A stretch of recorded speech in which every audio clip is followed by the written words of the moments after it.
Hello and welcome to Only Stupid Answers. My name is Sam Basher. I'm DJ Woldridge. And today we're talking about Young Justice. Episode 318. Early warning. Project Rutabaga threatens to create an international crisis for the Outsiders. Nice and vague. Nice and short and sweet. More short and sweet. And the Swamp Thing descriptions.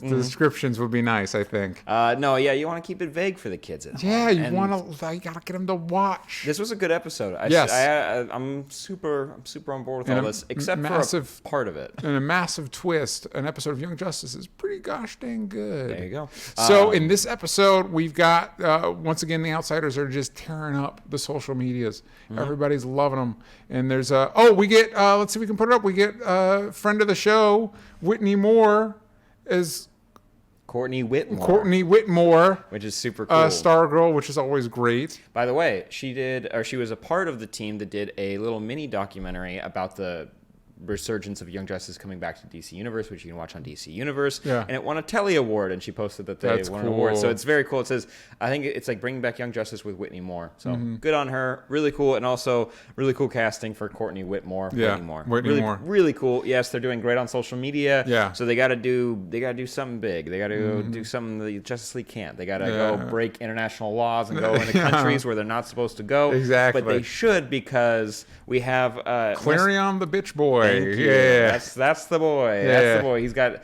nails for days. I do like his hair. Also, the voice actor they have for this character I really like. Also, he's got a cat sidekick. Yeah. I didn't remember that the cat is like tethered to reality, which is why he's kind of like not all there. Yeah. He's kind of spacey. And compared to the first two seasons of this show where we saw Klarion, in season one he had a really big role. This one he gets to be a little bit more violent, so we see him turning kids into metas or activating their meta gene and then taking their soul and their body and putting them into a screaming body monster. Yeah. Very little body horror monster. Yeah, and I'm pretty sure the first person, we do not have an asset for this person, unfortunately, white-haired Gill Girl, is Dolphin.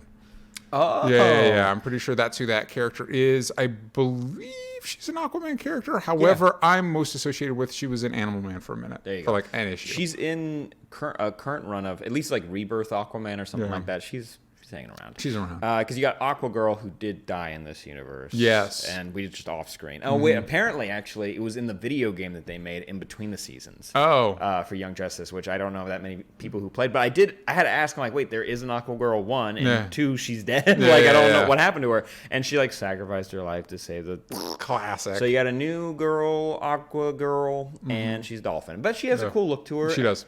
And interesting that the meta gene made gills appear. Yeah. That seems a little different. But also, kind of skipping ahead a little bit, I do like that I think it's Eduardo is now a part of the team. Boy. I like that he teleportation boy. Teleporting. Yes, we have our team that goes up against this flesh monster, and Wonder Girl for a second gets sucked in there, and that's no bad news bears. Because I didn't know if this thing had all the abilities of the kids. Yeah, I was also a little worried at first that I didn't know if you could undo it. Yeah. Once Wonder Girl got sucked in, I'm like, okay, we're good probably fine. Yeah. The rest of them, though, there's a lot of kids that are now, I don't know if they're part of the Outsiders, but they're part of the movement. Yeah. And they're at the Taos facility, which is cool, because I like that they have not a school, but a facility where they can go and they can be safe, they can train their abilities, they can learn to be better people. The other cool thing, since we're going against Klarion, one of our old school members who was first introduced in the first season of Young Justice gets to come back at a little showcase.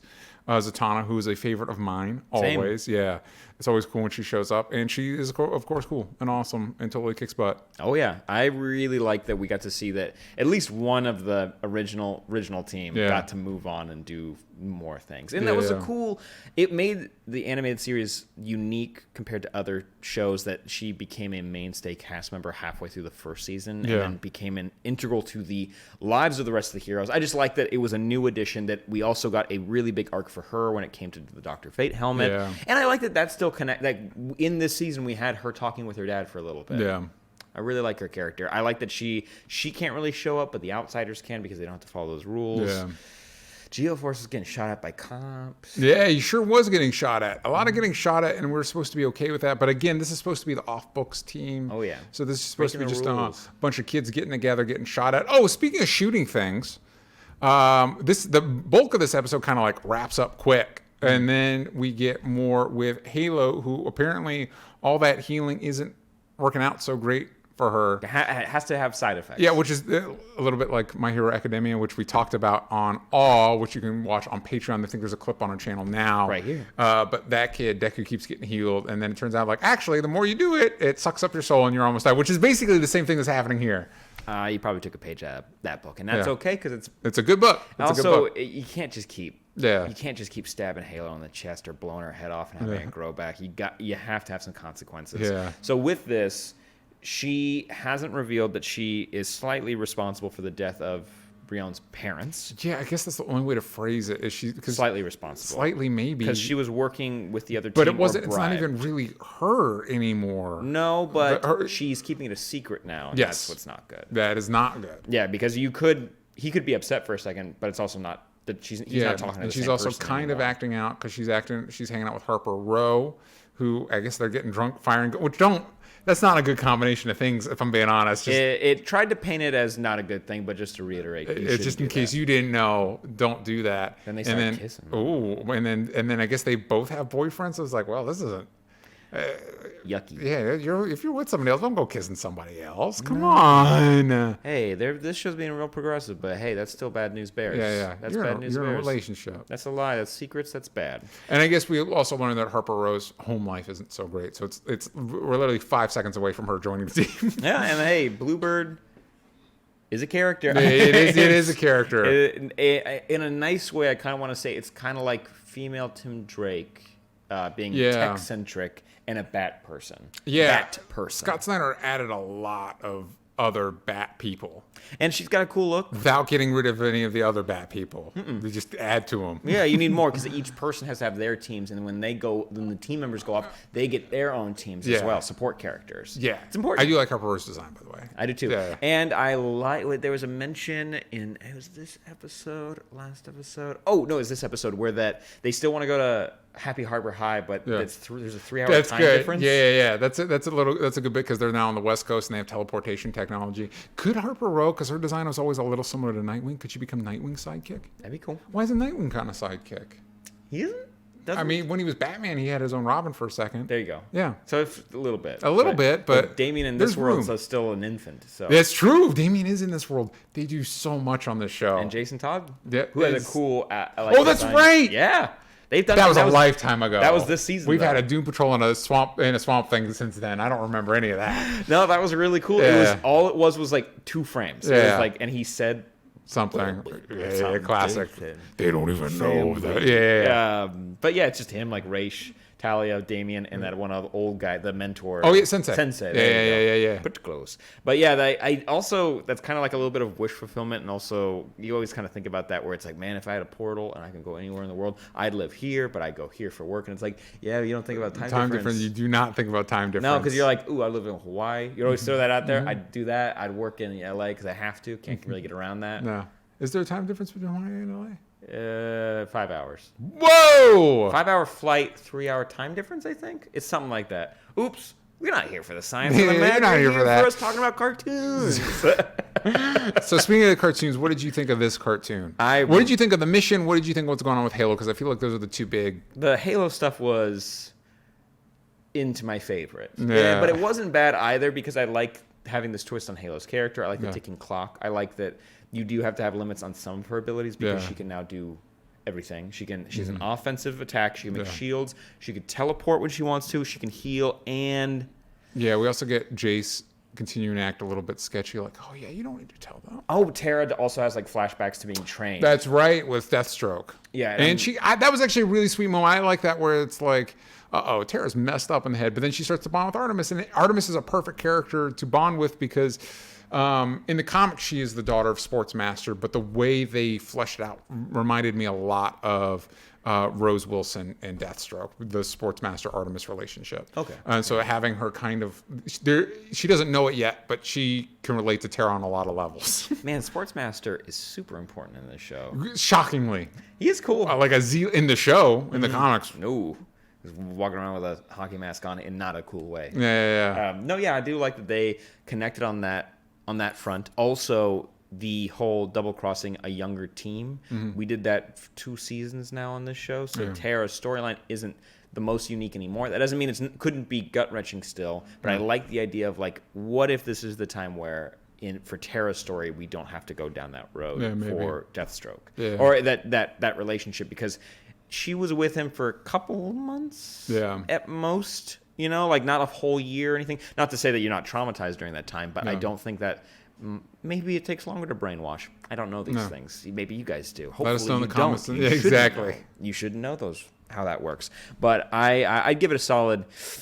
This show's super, super good. I think the Harper Row stuff wasn't bad, but just wasn't my cup of tea. So, like, an 8.5 out of 10. It's like, I think that's where we always land with this show, where it's like 8.5 and above. Yeah. I give it an 8. I give it an 8 out of 10. I enjoyed the mission. This felt, maybe because we're only getting 1 episode at a time now, this felt a little lightweight. Which we're not far from the end right now.